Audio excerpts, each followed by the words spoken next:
to episode number 21 of the LSR podcast. My name is Matt Brown, joined each and every week by the brightest minds of all of the gaming industry. This week, the gang is all here. We have Eric Ramsey, we have Dustin Gowker, we have Adam Candy. Of course, these guys are great follows on the Twitter machine. You are going to want to do that at Adam Candy. That is 2 E's, no Y, at Dustin Gowker, and at Eric_Ramsey. And of course, you can follow Legal Sports Report at LSP Report. We're on all your favorite podcast apps, whatever that might be, Apple, Google, Stitcher, Spotify, all of those. Go in, subscribe, rate, review, write nice things about us, because I don't know if these fragile guys can take any one-star reviews and or negative things being said about them. Eric, I feel like this is something you would go shower cry about. I definitely cannot handle any rejection at this point in my life right now. So we just need all 5 stars, basically, is what we're saying. Please. Yeah, please. All 5 stars if you don't mind. Guys, we're going to talk about, yes, we have new states. Yes, we have some news going on in the whole sports betting state department. Feeling very, very good about that. And of course, we will talk about some big issues here. Handle numbers came out. Interesting little shift yet again. What really happened there in West Virginia? We have a new long-term partnership that might throw some cold water on some of the rumors that we had going on, and even more just about overall sports betting handles. So we will get to all those here, so please stick around. But let's start out here. Dustin, your beloved state now is legally taking sports wagers. It is exciting in that we have become the 12th state. Oregon has become the 12th state where there's some sort of legal sports betting. However, we're going to temper that with the sportsbook that opened up might be the saddest sportsbook ever created in the history of sports betting. It's and probably a temporary space. It's on the Oregon coast at a tribal casino called Chinook Winds, but they are actually taking wagers there. But it is, if you look, if we saw the video with Ed Too Tall Jones, former Cowboy star, making the first bet, it looked like a break room for a bad office with lots of old people sitting around. So we're hoping they come up with something a little better than that. We're still waiting on the Oregon Lottery sports betting app to come out sometime. Doesn't look like they're going to beat NFL season. Looks like it will be during NFL season, but that will be the more exciting day when I can sit on my butt and place wagers while I'm watching games at my house. Have you been to this casino before? I have not. I have been to some of the tribal casinos. They are of varying quality in how exciting they are to be at. But I will plan to visit this one in the near future, I think. But we'll. Yeah, I got to say it was a little anticlimactic when we saw the space. There's the periscope of it is literally just a couple of old dudes at tables sitting around, and then Too Tall Jones walks in and places a bet, and I don't know. It's the saddest. It's one of the sadder things I've seen in the rollout of legal sports betting. So Ed Too Tall Jones is from Jackson, Tennessee. Actually went to Tennessee State. So do we know what the connection is for him to place the first bet there? Does he now reside in Oregon, or what's the tie there? I actually have absolutely no idea why he was the first person picked. Maybe he's just vacationing there. I'm going to have to dig into this now, but I have no idea, because if he lives in Oregon, I'm not aware of that. And yeah, it was a little weird. It was a weird connection, because at least they're trying to get some regional interest usually when they do these first bets. So, and this one, not so much. Maybe Too Tall is a Chinook nickname that we didn't know about this whole time. Maybe he's got a little Chinook blood in him. You know what? It's not on his Wikipedia page, Eric, so it could be true. I'm not going to say that it's not, because it's not on his Wikipedia page one way or the other. So I'm going to say that maybe it is. What is on his Wikipedia page is that he was a guest referee at WWF WrestleMania 2. In 1986. So that is a little bit of fun fact for everyone listening here. Ed Too Tall Jones. He's also in the Tennessee Sports Hall of Fame, I've learned as well. There we go. So now everybody knows. I've got no connection to Oregon. I have now also Google machine this, and I see nothing. I have no idea how they picked him. Adam, now with this Oregon thing, we should point out that this is different from a lot of the other states that we talk about on this podcast here. We're not going to be talking about the race for customer acquisition here by all of the big brands. That is correct. Ultimately, this is going to go through the Oregon Lottery when things are finally ready to launch in a real way. This is going slowly, though. The Oregon Lottery contracted with SB Tech, and it seems that lottery officials have said that they're going to need some time to make sure technologically everything is where they want it to be, and they've made clear that it could be well into the first month of NFL season before they have something ready to go statewide. So for now, it is SAD Sportsbook, and that's it. You know, Dustin, and this is, obviously love you to death, but I'm actually glad you don't get the DraftKings or FanDuel apps or PointsBet apps or whatever. It would make me so jealous. Yeah, it would make me so jealous if you were able to get those. So there's just this little bit of warmth in my heart that you don't get those either. F you. I'm hopeful that the product's going to be good that we get, but again, Monopoly, which is not always the greatest thing in the world either. But I am again hopeful. I've talked to the lottery folks enough that I think they get it, and I'm hoping that we have a good app out here. Eric, we have sports betting in one of the states that used to have online sports betting, but now we have sports betting online yet again. Yeah, finally some good news for our poor tortured friends in West Virginia. Remember, online sports betting went offline back in March. BetLucky decided that it did not want to operate anymore. So it's been almost 6 months with only 3 retail casinos. That finally changed this week. FanDuel launched on Monday. DraftKings launched Wednesday. We have William Hill and PointsBet both on the way. So we're back. Mobile sports betting is back in West Virginia. They really need it badly. They're falling well short of projections. Only barely $1 million in tax revenue since they launched last year. Obviously, college football betting will be big in the state. They managed to get up and running before the first WVU game. So welcome back, you West Virginia bettors. Good to have you. And they do, in fact, have the big brands there, and they are able to go to town on these apps that we love so much. They are. The FanDuel app is not the one that is in use in Pennsylvania and New Jersey. It's a completely separate app. The benefit of that is it is linked to the DFS wallet, so you'll be able to go back and forth there. DraftKings is the same app it uses in New Jersey. That is one platform. What that means right now is no New Jersey colleges on the board yet. They're working to separate that. Pools aren't available in West Virginia either, but those are coming. So, yeah, the 2 big boys are in there. And again, William Hill, PointsBet, both on the way as well. And be sure and stick around here as Eric will kind of fill us in on what actually happened in West Virginia and why we went, 5-6 months there between being able to place legal bets online there in West Virginia. Adam, Indiana is a state that we have talked about very, very often on this podcast over the last 6 months, and it looks like we are finally going to be able to report that these guys are, in fact, coming on. It will be the second of our beloved I-states to come into existence for legal sports betting this year. Iowa, of course, launched earlier in the month, and now Indiana yesterday. Gaming Commission approved emergency rules and the first few launches as well. So we know that in Indiana, you will have both retail and mobile sports betting. It's going to be retail first.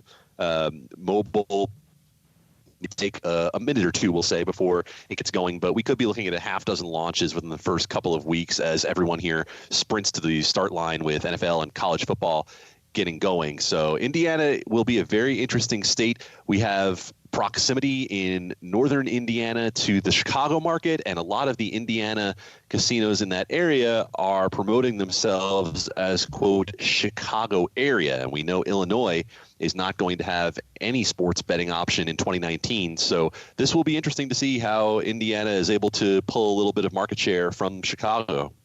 Dustin, who are the confirmed players there in Indiana, and who are some of the likely players? I mean, everyone will eventually be in Indiana because it's not that it's super easy, but it's a mobile market. So everybody who has a mobile product will be getting in there for sure. We know Penn National, Hollywood Casino is going live day 1, September 1st, I believe. We also have the Caesars property going soon after that. We have a FanDuel sportsbook going live, and this is all retail sportsbooks. We don't have timing on any of the online apps, but I think we're thinking that sooner rather than later there. But yeah, I mean, you're going to see DraftKings, you'll see Fox Bet, you'll see everyone who currently has designs in the U.S. market trying to get into this market and serving it. So if you're in Indiana, I mean, we said not everything's perfect there, but there will be at least a robust set of offerings there once we get to a full rollout of online betting. And one little note to add here, we talked about Adam said rushing to the window to make bets before college and NFL season. One of the things we have seen in Iowa, of course, launching a couple of weeks ago, one of the books there already has over $250,000 in liability in Nebraska national championship futures. So if we do not think that regional bias is a very, very real thing, and it is going to be fascinating to watch this play out as this expands across the country, then man, you got another thing coming. I mean, $250,000, people could not get to the window fast enough to go light their money on fire that Nebraska even has a snowball's chance in hell of winning the national championship. Yeah, and I'm not some sharp, but this is Nebraska has literally 0% chance of winning the national championship. There are not scenarios in which Nebraska can win, right? I'm not crazy. No, there is not. there is not. I mean, never say never, but yeah, I mean, there is not for sure. So whichever sportsbook it was, I don't remember which one it was, but going to have a nice little January because they are just going to pocket all $250,000 of these tickets that people have laid down here. Eric, let's talk a little bit about Rhode Island. Give me all the small states here. You give me West Virginia, Rhode Island. Yeah. Rhode Island, actually another one that has not had mobile betting until now. Remember the original law, it was one of the earliest adopters, but its original law was retail only at the 2 casinos.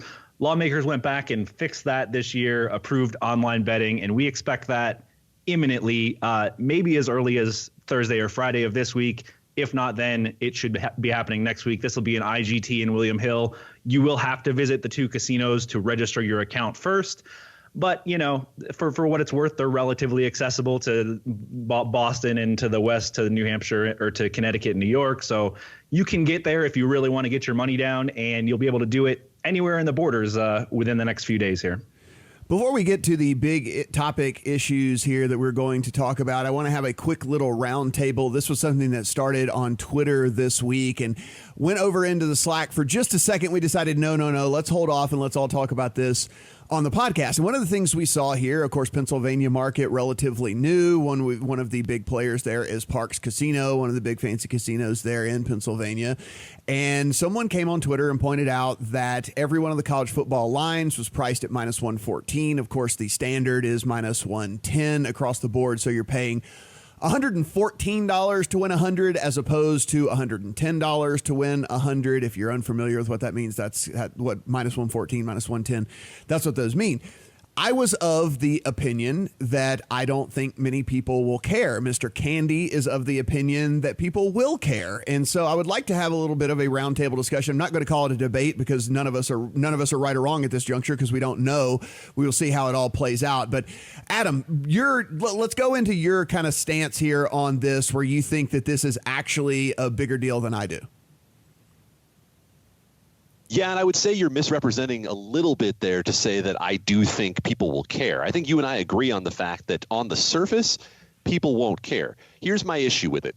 If you're in the situation that Parx is, where you're going to be competing with some sports books that have been very successful in other places like DraftKings and FanDuel, and places that come in with massive marketing budgets to point out any difference between you and them, then I don't see where you get much of an advantage in whatever extra revenue you're bringing in by making your lines different, by making your lines worse, thereby giving these heavy hitters in terms of the spend that they can put in there to try to draw a line between themselves and you and try to either grab the market share that you might have or take some of your market share and bring it over to them. And we have evidence in the first month of mobile sports betting where we had multiple operators in Pennsylvania seeing that FanDuel in 9 days did almost as much revenue as Parx did for an entire month.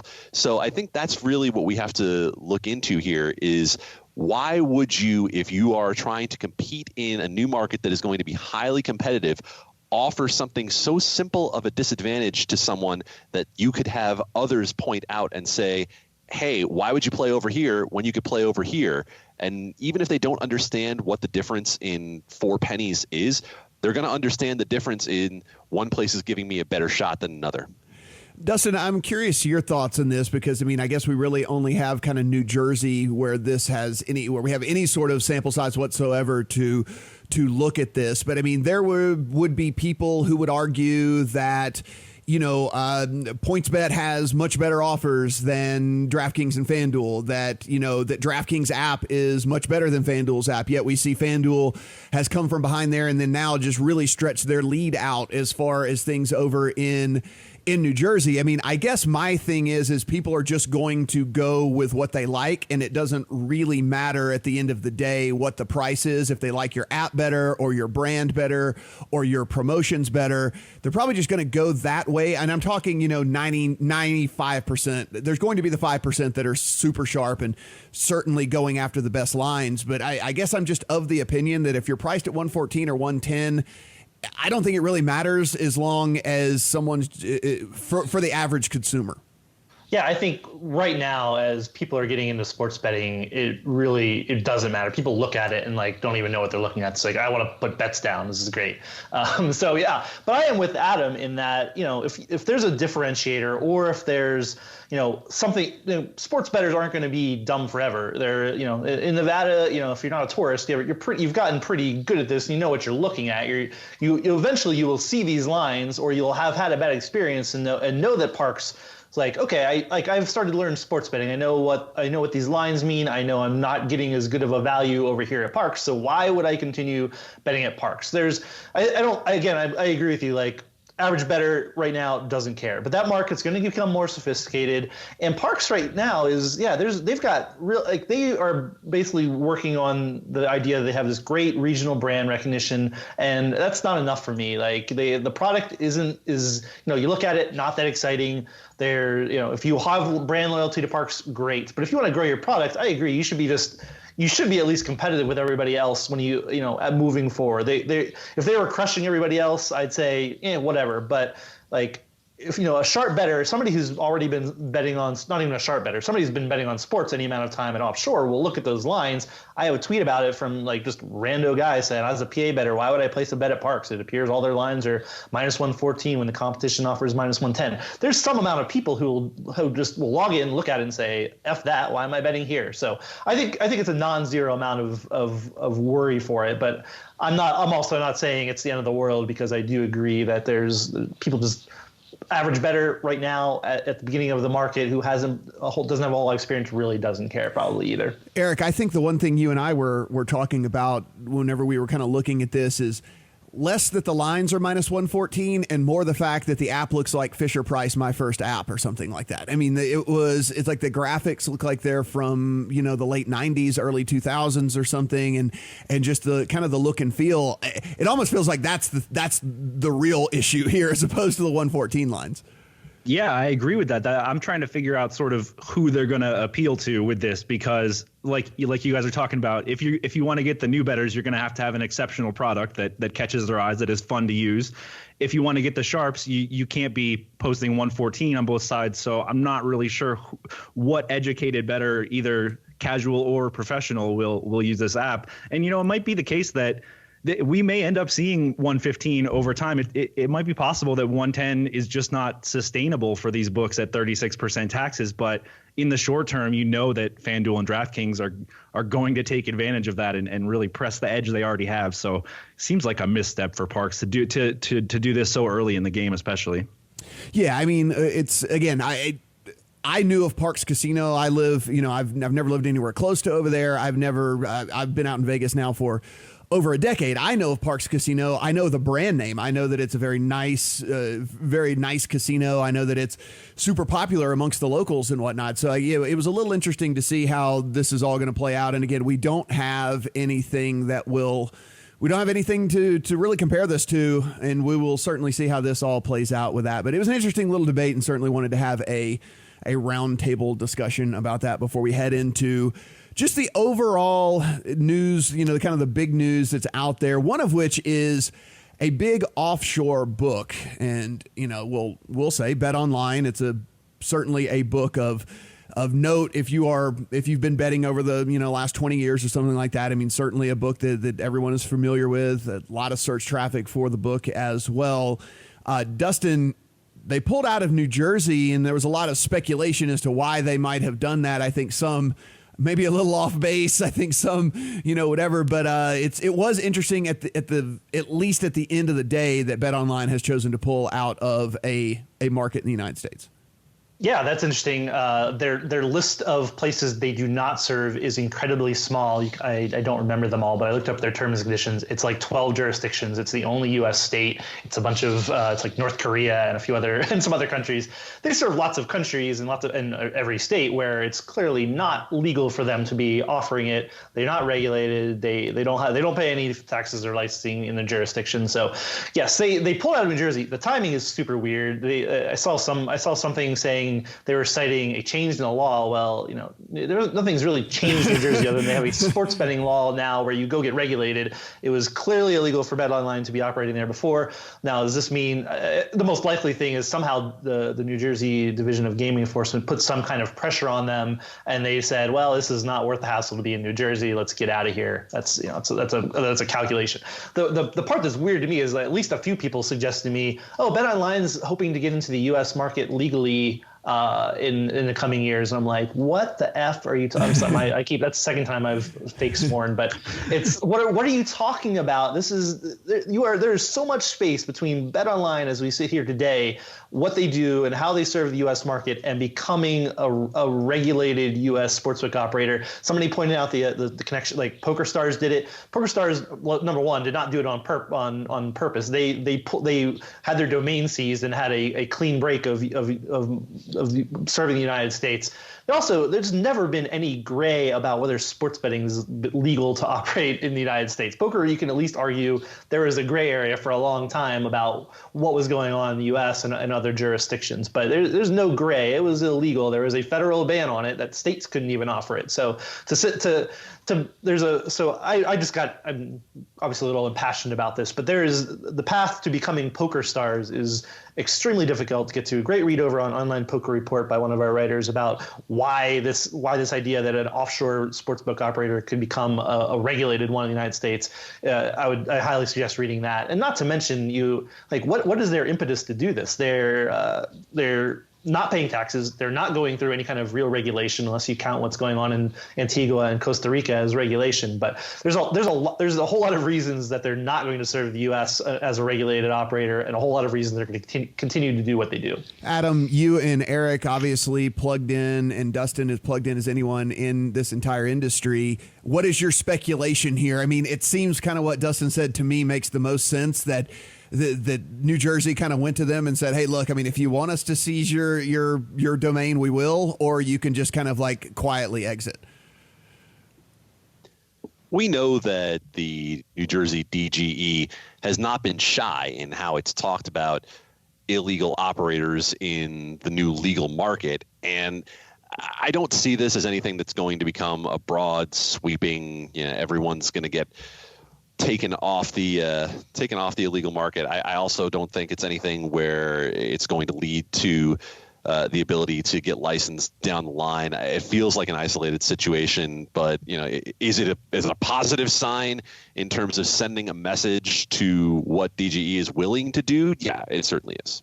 And like you say, Matt, when we offer free advice, like if this is actually what BetOnline or anybody is thinking, we'll give you the free advice of this. Right. This is not going to happen. It's very difficult to get a gaming license. It is extremely difficult to get a gaming license.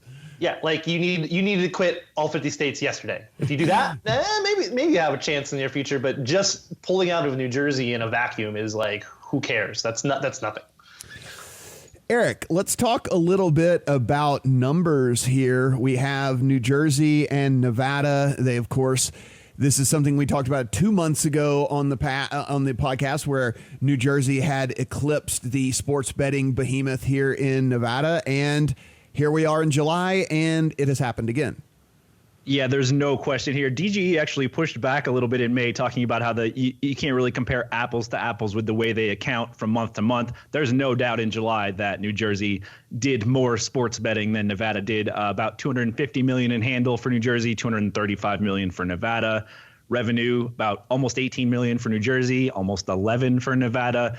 You know, again, we're not sure how long this is going to last. We've talked about Pennsylvania. The competition is coming there. They're already doing $60 million in handle in the summer months here. So this is going to be the most interesting thing for me to watch this football season, is how, if New Jersey is the number one market, and how long that lead lasts with Pennsylvania competition.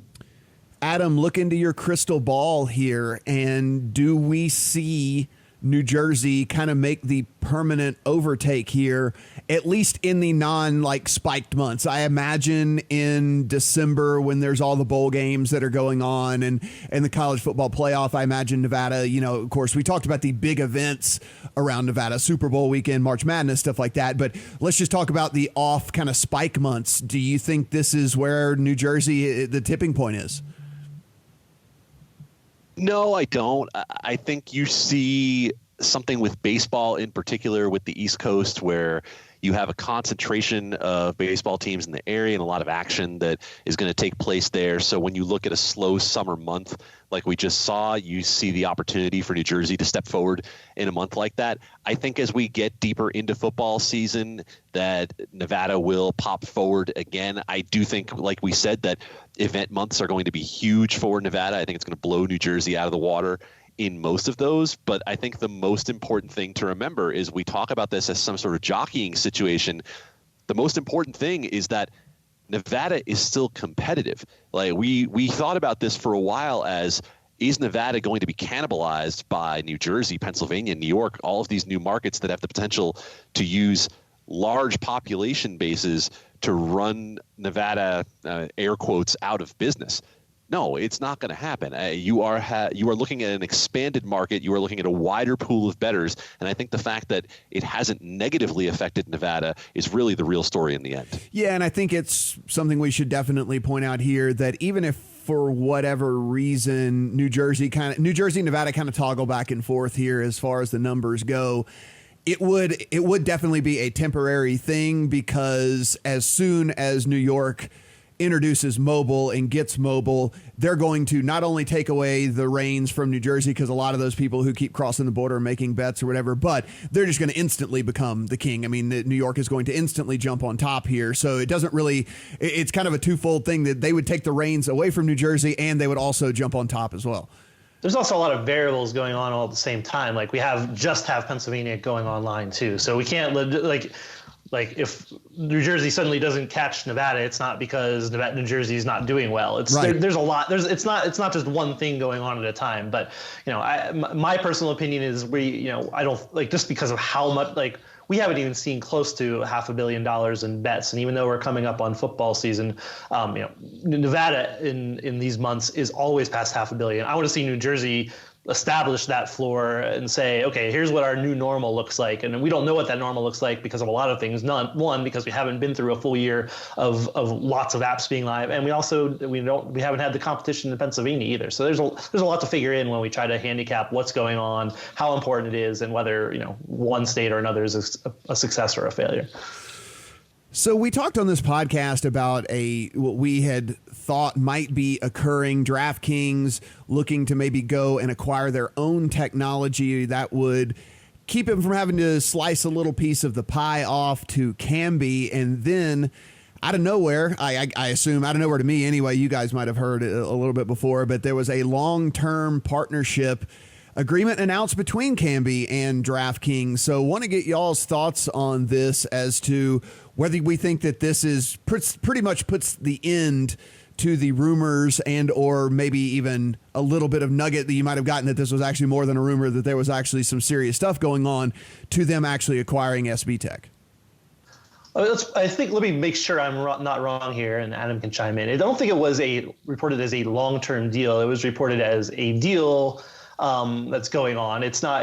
There's no time frame given to it, but here's where I come at it from. DraftKings needs to operate in new states as quickly as possible. They don't have time to sit around and wait for whatever's going on with that possible acquisition that we've reported on. No matter what, they need a path to get in. That path is Kambi. They already work with them. They help them develop the site, run their risk managements. They're with them in New Jersey. They're going to be working with them everywhere, in the short term. So, the deal from that, when you look at it through this short-term lens, they need something to go live in new states. That's Kambi. That also is being said, we reported on DraftKings and SB Tech. The fact that I never reported that the deal was an absolute done deal. I said it was close. My sources said it was close. But if you haven't signed in on the dotted line, there are myriad things that can go wrong in a deal to make it to not happen. I'm not going to sit here and speculate on those, although I obviously hear rumors as well.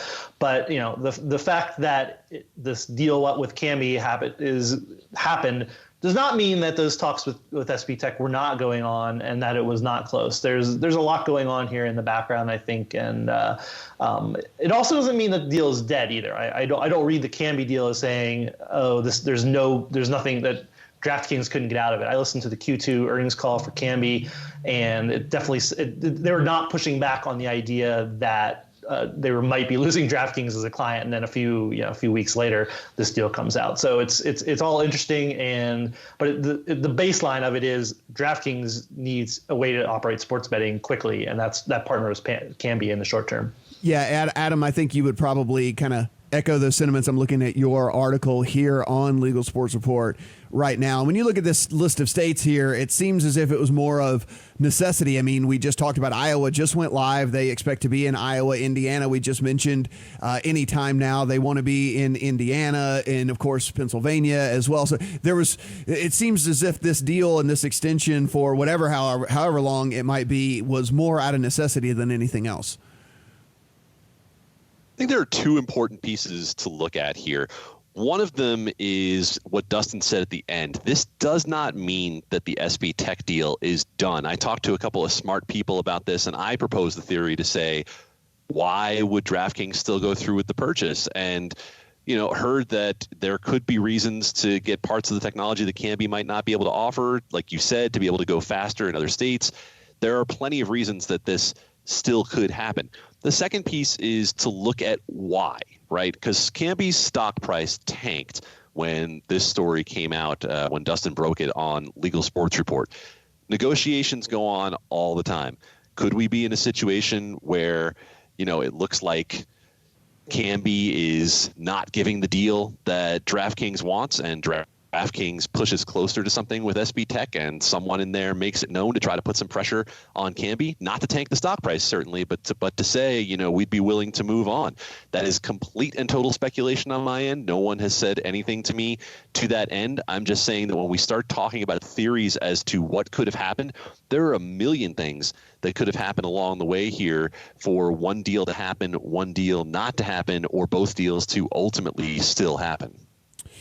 And before we get out of here, Eric, we talked about West Virginia coming back online, and you wrote an excellent piece here where you were able to really dig in and tell the good people of West Virginia why exactly, and these people in the gaming industry that are really curious about all things, as to why this went away and why they were unable to play online and on mobile for as long as they were. So can you peel back the curtain a little bit? And of course you can read the entire article at legalsportsreport.com. So we don't want to take away clicks from the site or anything here, but certainly let's talk about this and what you learned and what you kind of found. Yeah, fortunately, I can't really rehash this whole thing. We don't have the sort of time for that. You should read the piece, though. It's a little inside baseball. It's a little involved here. I'll try to give you the quick version. We are dealing with court proceedings in two countries from this situation in West Virginia. The parent company of the casino, Delaware North, has filed suit in Delaware against its supply chain, basically looking to recoup some damages from the failure of Bet Lucky. Meanwhile, in the UK, the two suppliers are battling over who owns the software and who should have access to it. The root of this dispute is a company called Entergy, which is in Cyprus. They provided some of the technology to Miomni that Miomni then used to power the Delaware North product. Essentially, they shut off access in March, sort of held the platform hostage from MeOmni, which is why those two are in court. To make a long story very short, this has left Delaware North without a sports betting solution at all in the United States. It's looking for a new partner now.